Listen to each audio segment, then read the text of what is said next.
Okay, so we're going to draw this bee using coloured pencils. I'm using coloured pencils on Pastelmat.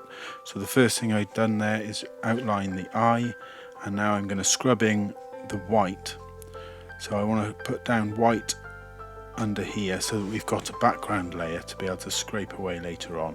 And now I'm coming in with the violet and the black again, just to start drawing this eye, and a little bit of yellow ochre, and back with the violet. Now I'm going to blend all of that in and make sure that I've got this white pencil all on the underneath of this so that I can scrape it away later to create the hairs. So I'm using my black now just to go in and start detailing the little hairs on the head, starting with the head first.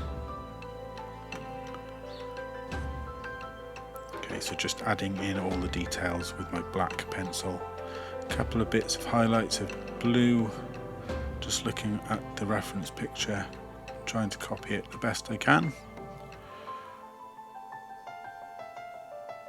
Okay, now we've got the orange to come next, and now I want to make sure that the background is blocked in. This is quite a dark area, so okay, so I'm adding in the yellow, just using my eraser just to take that down a touch where I've added too much. So I want this to be a yellow, so I made a slight error there, but it shows you can always correct things later. This is a darker sort of part of the fur of this bee. And I'm bringing in some of the browns and making some of the details of the furry bit. And now I'm going to block all of this in with my pencil, my white pencil. And the wing. Now I'm going to make sure I cover all of this area as best I can. It's hard sometimes to see with the white pencil on a white background, so I'm using white Pastelmat paper here, but it might be better to use like a grey or a light grey. I haven't used Pastelmat sometimes, so I'm making a few small errors here, but it just goes to show that we all make errors. So just coming in now, and I'm going to highlight any of the areas, putting down the colours that I can see. Wherever I see yellows and oranges, I'm trying to put them in, and obviously bringing in this layer here first allows me to bring the other layer over the top of this layer. There's a little bit of blue, my violets, and then blending all of that in with my white.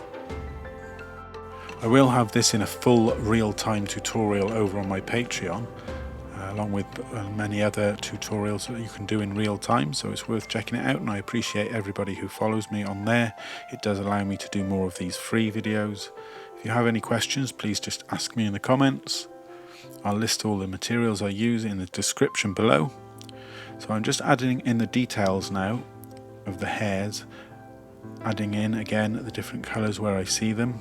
Now this is on top of the white base, so this means that I'll be able to scrub it in and blend it in well, and then scratch away, leaving the white and the different colours where I need to. So here I'm covering in the black, but this again is over the white. And again, if you remember, I did the wings white as well. I'm using my blending stump just to start blending some of that in. And as you can see now, I'm using my scraper tool to scrape away some of the pencil, allowing me to have some detailed hairs and some highlights.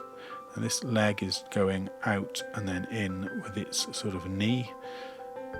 Just going to erase some of the lines that I'd had as a guide. And now I'm really starting to draw this bee with my scraping tool. So I'm drawing some details in and then taking away. Again, with coloured pencils, I find a lot of it is actually taking away the pencil that you put down. So you put down a base of pencil like this, and bringing in the black, and as you can see, it goes over the top of the yellow, and then bringing in the tail end of the bee, bringing in some browns. Now I'm doing it as lightly as I can on the wing, because we want the wing to be as transparent as possible. So I'm using a grey. So yeah, just doing a light grey over the whole leaf, but again this is on top of the white, so it helps me blend it in just slightly, giving that idea of colour. And again, always trying to clean up any smudges that appear on the paper. So there's a lot of different colours in this bee, so as you can see I'm layering and layering before I'll use my scraper to actually draw the details of this bee. Not forgetting to add details as you go, and now as you can see I'm using my scraper to actually scrape in the details, so scraping in the hairs, the small hairs, and as you do this it helps to blend them all together.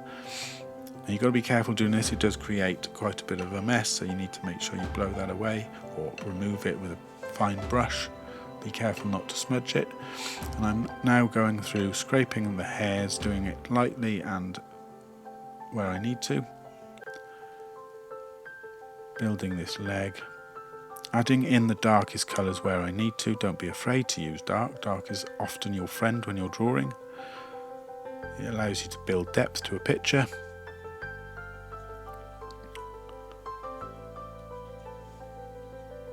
Now I can see some violets and some oranges just trying to show through, and I'm going over the whole of the bee on the body to create the hair and then highlights where I need them.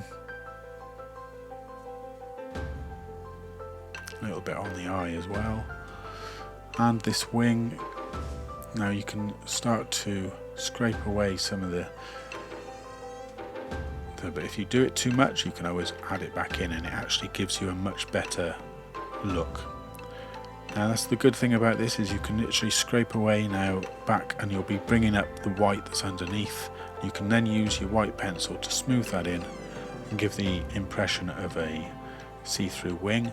This wing is actually slightly incorrect, so I've got to just adjust that to make the two wings separated as they are on the picture, but that's easy enough to do. Always try and press as lightly as possible in these areas. Now I can use the scraper to fine that line out a bit, just so that it just gives the impression of a second wing. So there we are, there's your bee in coloured pencils. Now I'm sure you could do better than this, and if I was to do this again it would probably be a bit better. As I said, I haven't used Pastelmat for some time, but please, if you enjoyed it, please subscribe, and if you do follow me on Patreon I appreciate it, and the real-time tutorial will be on there along with many others.